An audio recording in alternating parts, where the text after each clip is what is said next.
sa likod. Kukuha tayo ng talbos ng bayabas. Kasi gamit daw sa acid yun. So, kuha muna tayo guys.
Lambong natin yan. Gamot sa acid daw to guys. Pero totoo yan guys. Effective naman siya. Pag iniinom ko siya na nawawala yung ano ko. Acid ko. Yan. Iuwi ko siya. Good morning.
So, ayan guys. Katatapos ko lang pala tinapon yung laman ng arenola na nanay dyan guys. So, ayan. Nabubulol na naman ako guys.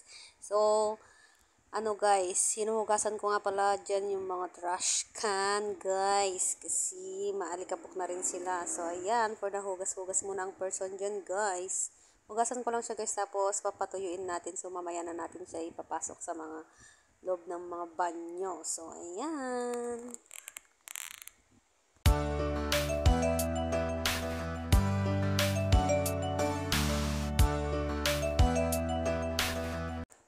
Pagkatapos ko nga pala dyan guys, naghugas ng mga basurahan, ay dinire-diretso ko na rin pala yung paglilinis ko guys. So, nilinis ko rin pala dyan sa may garahe guys, yung sa upuan niya kasi yung alikabok guys. So, sinabon ko rin pala. Tapos, binanlawan ko siya ng tubig guys. So, buti na lang nandyan yung hose guys.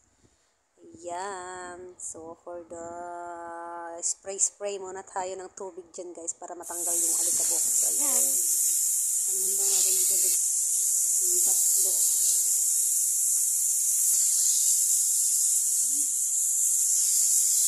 Ang daming tayo ng buti dito. Kaya natin.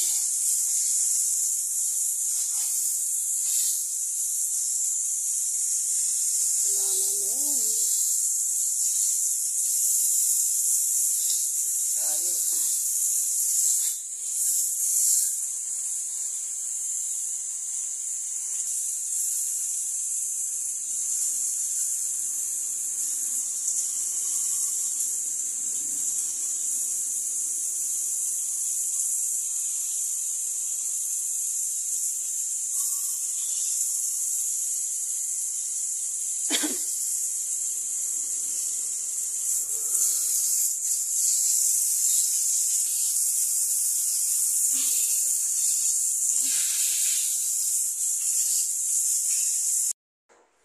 Tapos na pala akong naglinis dyan guys. So nagluto na rin pala ako ng aming pananghalian. So ito yung ulam namin guys. Gulay is life. So simpleng ulam guys. So yan ang gusto kasi ni nanay guys na ulam, yung mga ruot, ruot. So yan guys.